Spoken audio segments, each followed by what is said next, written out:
Santa Isabel de Portugal. Nació en 1270.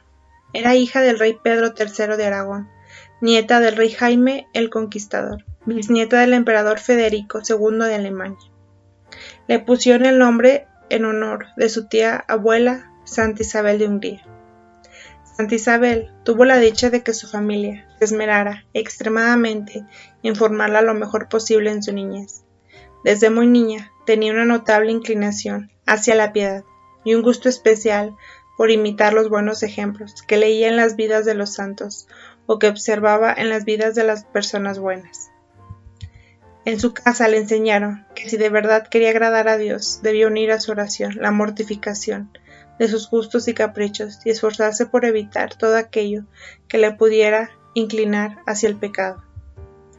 Le repetían la frase antigua: tanta mayor libertad de espíritu tendrás, cuanto menos deseos de cosas inútiles o dañosas tengas. Sus educadores le enseñaron que una mortificación muy formativa es acostumbrarse a no comer nada entre horas, o sea, entre comida y comida, y soportar con paciencia que no se cumplan los propios deseos, y esmerarse cada día por no amargarle ni complicar la vida a los demás. Dicen sus biógrafos que la formidable santidad que demostró más tarde se debe en gran parte a la esmerada educación que ella recibió en su niñez. A los 15 años ya sus padres la habían casado con el rey de Portugal, Dionisio. Este hombre admiraba las cualidades de tan buena esposa, pero él por su parte tenía un genio violento y era bastante infiel en su matrimonio. Llevaba una vida nada santa y bastante escandalosa, lo cual era una continua causa de sufrimientos para la joven reina, quien soportara todo con la más exquisita bondad y heroica paciencia.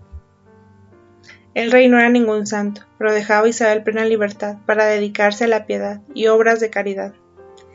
Ella se levantaba de madrugada y leía cada día 6 salmos de la Santa Biblia. Luego asistía devotamente a la misa. Enseguida se dedicaba a dirigir las labores del numeroso personal del palacio. En horas libres se reunía con otras damas a coser, a bordar y fabricar vestidos para los pobres. Las tardes las dedicaba a visitar a los ancianos y enfermos, y a socorrer cuanto necesitado encontraba. Hizo construir albergues para indigentes, forasteros y peregrinos. En la capital fundó un hospital para pobres, un colegio gratuito para niñas, una casa para mujeres arrepentidas y un hospicio para niños abandonados. Conseguía ayudas para construir puentes en sitios peligrosos y repartía con gran generosidad toda clase de ayudas. Visitaba enfermos, conseguía médicos para los que no tenían con qué pagar la consulta. Hacía construir conventos para religiosos. A las muchachas más pobres les costeaba lo necesario para que pudieran entrar al convento si así lo deseaban. Tenía guardado una linda corona de oro y unos adornos muy bellos y un hermoso vestido de bodas que prestaba a las muchachas más pobres para que pudieran lucir bien hermosas el día de su matrimonio. Su marido, el rey Dionisio, era un buen gobernante, pero vicioso y escandaloso. Ella rezaba por él ofrecía sacrificios por su conversión y se esforzaba por convencerlo con palabras bondadosas para que cambiara su conducta. Llegó hasta el extremo de educarle los hijos naturales que él tenía con otras mujeres. Tuvo 2 hijos, Alfonso, que será el rey de Portugal, sucesor de su padre, y Constancia, futura reina de Castilla. Pero Alfonso dio muestras desde muy joven de poseer un carácter violento y rebelde, y en parte esta rebeldía se debía a las preferencias que su padre demostraba por sus hijos naturales. En 2 ocasiones Alfonso promovió la guerra civil en su país y se declaró contra su propio padre.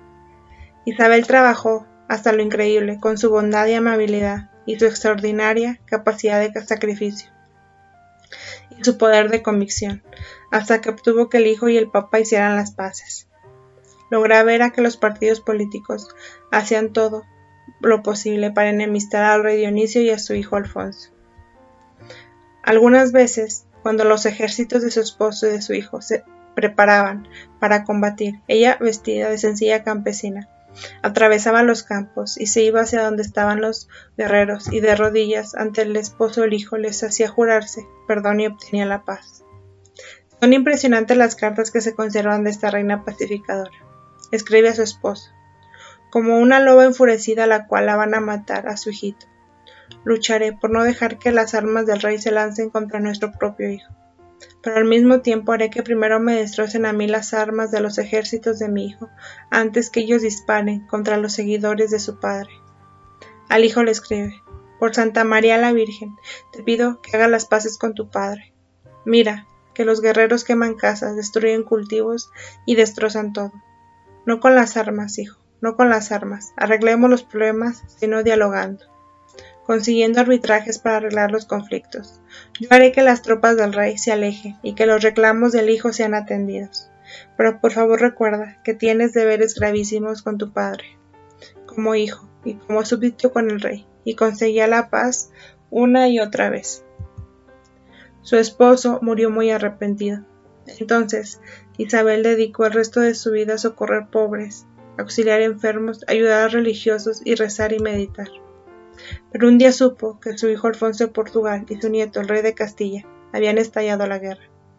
Anciana como estaba, emprendió un larguísimo viaje, con calores terribles y caminos peligrosos, para lograr la paz entre los dos contenedores. Y este viaje fue mortal para ella. Sintió que le llegaba la muerte, y se hizo llegar a un convento de hermanas clarisas, y ahí, invocando a la Virgen María, murió santamente el 4 de julio de 1336. Dios bendijo su sepulcro con varios milagros, y el sumo pontífice la declaró santa en 1626. Es abogada para los territorios y países donde hay guerras civiles, guerrillas y falta de paz. Santa Isabel de Portugal, ruega por nosotros.